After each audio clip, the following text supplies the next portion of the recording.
Friends, I'm glad to welcome you all.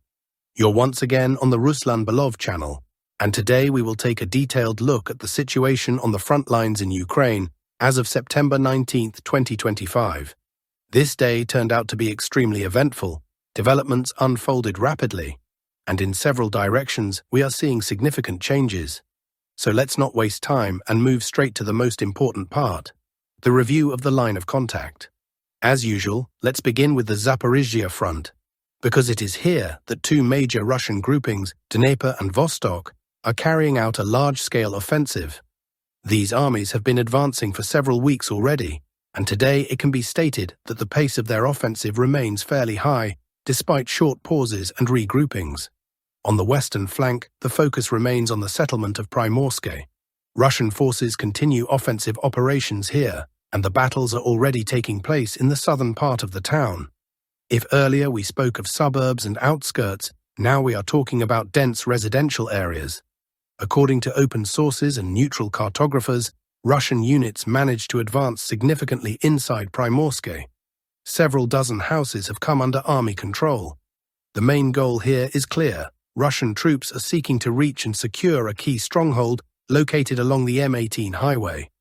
This position has enormous significance because it ensures the stability of the entire Ukrainian defensive line in the Stepnohursk, Primorsky sector.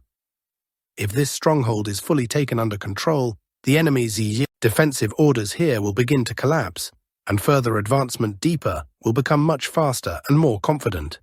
Now let's shift to the eastern flank of the Zaporizhzhia sector, which today produces the greatest number of reports. I remind you that about a month ago, the 36th and 29th armies were actively advancing here, with their actions lasting about 2 to 2.5 weeks. However, after the Ukrainian side announced a mass evacuation of civilians, and General Siversk urgently began transferring reserves to this area, the pace of the Russian offensive noticeably slowed. At present, the 36th and 29th armies have either temporarily paused or significantly reduced the speed of their advance. Nevertheless, even during these pauses, heavy fighting continues. The main focus is now on the villages of Berezove and Kalinivka. It is for these settlements that fierce battles are ongoing. The situation is developing rapidly. We expect that in the near future footage of objective control will appear, and the Russian Ministry of Defense will be able to officially confirm their capture.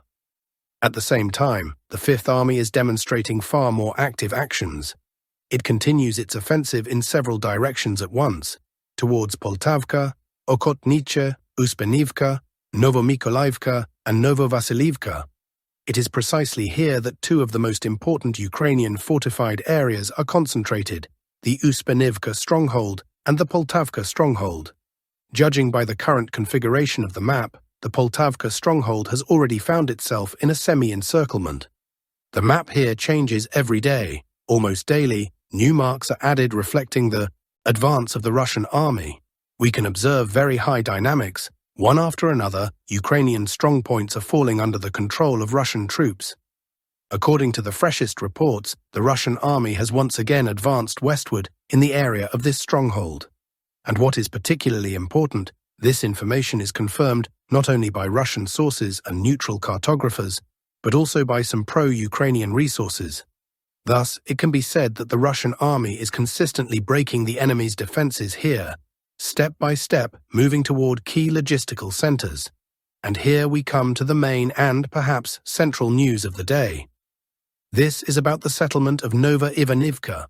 From early morning, many pro-Western analytical centers and even pro-Ukrainian cartographers had already shaded it in favor of the Russian army. But final confirmation came closer to the evening, when footage of objective control appeared. These videos clearly show how the battle for the settlement unfolded. First, a heavy artillery barrage, then strikes by frontline aviation. Later, FPV drones joined in to clear the remaining resistance. And as a traditional finale to such operations, in the last seconds of the video, we see Russian soldiers raising the Russian Federation flags in different parts of Nova Ivanovka. Based on this footage, as well as the official report of the Russian Ministry of Defense, it can be stated, the settlement of Nova Ivanovka has been completely taken under the control of the Russian army. This fact is confirmed from multiple sides. from Russian sources to neutral cartographers. But the events of the day don't end there. Closer to the evening, some pro-Russian experts reported noticeable activity in the area of Malinivka. Apparently, the Russian army began developing an offensive toward the Poltavka stronghold from the south. The objective here is quite clear: to cut the distance to the main supply routes of the Ukrainian grouping. Why is this so important? Because it is through Malinivka that the main supply lines pass: ammunition, fuel, reinforcements, sustaining the entire Okhotniche-Poltavka fortified area. If Russian forces manage to cut these routes, the Ukrainian grouping in this sector will find itself in so-called operational encirclement. And that means its fate will essentially be sealed. Either Ukrainian units will be forced to hastily withdraw, abandoning equipment and positions, or they will end up in a full-fledged pocket. Let me remind you, the fortified area around Poltavka and Okhotniche is not just a defensive line, it is a key Ukrainian stronghold across the entire Zaporizhzhia direction. Losing control of it would be catastrophic for Kiev, since this area covers the approaches to Huliai-Pol. If the Russian army manages to secure Malinivka and then cut the supply lines, the entire Ukrainian defensive system here will literally collapse. Then the road will open for further advance in the southwest, and from the northeast, a threat will be created directly to Huliai-Pol. And this, as you understand, is a completely new level of strategic danger, because Huliai-Pol is one of the most important nodes of Ukrainian defense in this region. Thus we observe how the Russian army methodically, step by step, builds a strategic plan. First Nova Ivanovka, then Malinivka, after that the encirclement of the Poltavka fortified area and cutting of supply. And if this plan is fully implemented, in the near future we will already see a completely different front line on the maps. Now let's move to the area of Novopavlivka, where for several consecutive days there has been extremely high activity of combat operations. If we look at the maps, changes here are literally happening on a daily basis. Back on September 15th, the first pro-Ukrainian cartographers were forced to admit that the Russian army had managed to cross the Vovcha River and establish itself on its western bank, occupying several buildings in the southeastern part of the settlement of Ivanovka. From that moment, developments started unfolding at a very fast pace. Immediately after securing the bridgehead, Russian troops switched to active offensive operations. Every day new markings appeared on the maps, reflecting an expansion of control. And today it can be stated with confidence that according to neutral and even pro-Ukrainian sources, as well as information from a number of experts, about 20% of Ivanovka is already under the control of Russian units. But this advance is not limited to the southeast. We can also see that Russian forces are now attacking from the direction of Andreevka and Klevtsove, seeking to cut off Ivanovka from its supply, which runs through the area of Havrilivka. In this way, a kind of pincer movement is forming, and the Ukrainian garrison in Ivanovka risks being trapped in the near future. Why is Ivanovka so significant? The answer lies in its geography. This is the first large settlement on the Ukrainian side of the Vovcha River. If Russian troops manage to fully secure it, this will mean that one of the most important natural barriers in this region has been overcome. From this point, several new directions for advance immediately open up. Toward Novopavlivka, toward Havrilivka, toward Mala Mikhailivka and Velika Mikhailivka, and also toward Pokrovsk. Moreover, all these settlements may be struck from a direction that the Ukrainian side initially did not expect an offensive to come from. There is also a strong psychological aspect here. Ukrainian forces spent years building fortifications on the eastern bank of the Vovcha, investing huge amounts of effort and resources. If Russian units now consolidate themselves on the western bank, it will be an extremely painful blow for Kiev. In practice, it will mean that a new defensive line will have to be built urgently, and in far less favorable conditions. Now let's turn to Moravka. Today, the Russian Ministry of Defense officially confirmed the clearance of this settlement. Just a few hours later, the center grouping of forces released video footage about 1 minute 45 seconds long, showing the very process of combat, clearing the streets, eliminating pockets of resistance. And once again, in the final frames we see the familiar scene, Russian soldiers raising the Russian flag at the farthest point of the village, closest to Ukrainian positions. On the basis of this objective control footage, as well as the official report from the Ministry of Defense, the map was updated accordingly. If we now summarize the overall picture, it looks like this. After consolidating in Ivanovka, the Russian army is preparing to strike at Novopavlivka from the northeast.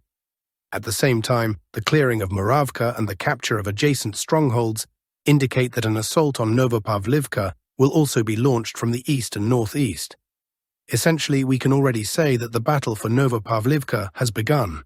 So far, it is unfolding on the distant approaches, but the distance is steadily closing.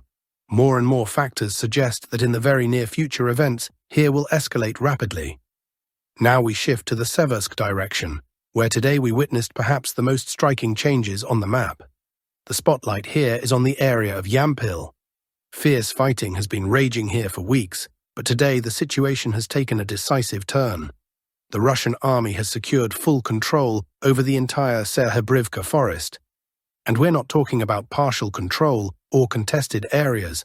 The forest has been completely cleared, without exception. Let me remind you, a few days ago, the chief of the Russian General Staff officially announced the clearing of the Zaporizhzhia forest. Later, this information was indirectly confirmed by some Ukrainian sources, which admitted that it had become impossible to maintain positions deep inside the forest. And today, objective control footage appeared, clearly showing Russian units fighting through this forested area and in the final frames, raising the Russian flag north of the village of Dronivka, already on the Russian side of the Siversk River. Thus, the question of who controls the Zaporizhzhia forest is now closed. It is fully under Russian control. After clearing the forest, the fighting shifted directly to Yampil itself. But here is an important nuance. Many military observers note that before storming Yampil head-on, Russian forces may first attempt to cross the Siversk River and seize Dronivka. From there, they would open up a straight path toward Siversk, and here lies the key point. If the strike develops from this direction, Siversk would come under threat not from the expected eastern side, where Ukraine had spent years building fortifications, but from the northwest, where Kharkiv has no dense defensive lines. Essentially, this could come as a complete surprise for the Ukrainian side. Now let's examine the neighboring sector, Chandriholov. The situation here remains extremely tense and dynamic. Russian troops are pressing forward, but Ukrainian forces are putting up stubborn resistance. The map in this area is being updated almost daily.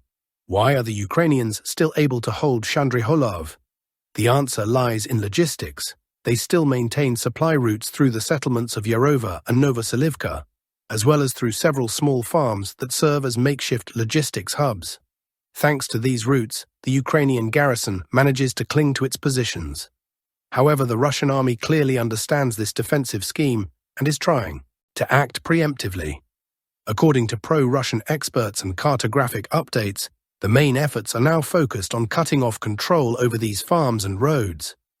Russian units are actively assaulting, digging in on the approaches, repelling counterattacks, and gradually encircling this supply hub. Experts emphasize, if Ukraine loses the ability to deliver reinforcements through Yarova and Novoselivka, then the fall of Chandriholov will only be a matter of time. And once Chandriholov collapses, it will mark the start of a new chapter in the battle for Lyman, since it is one of the most critical Ukrainian strongpoints in this area. Importantly, even pro-Ukrainian cartographers today have already confirmed Russian advances in this sector.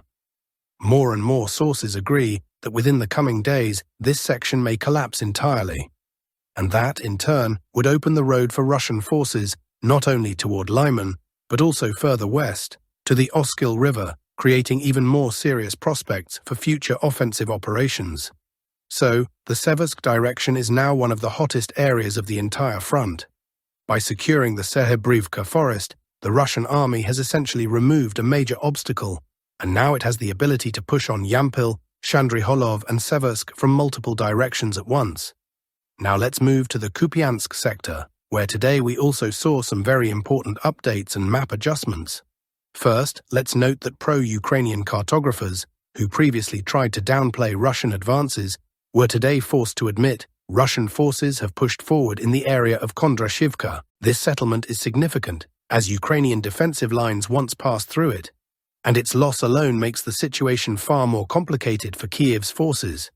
But the bigger news came from the western flank of Kupiansk. Reliable pro-Russian experts reported that Russian units managed to expand their zone of control and enter the territory of the Yubileyny district. To understand the importance of this, let's look at the map. Just yesterday, the front line was drawn along the outskirts, but now it has shifted deep into the residential quarter. If this information is fully confirmed, it would mean that Ukrainian resistance in the western and central parts of Kupiansk is essentially nearing its end. Why is Yubileyny so crucial?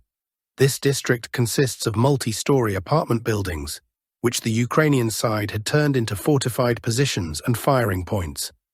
Losing these high-rises means that holding the western part of the city becomes impossible.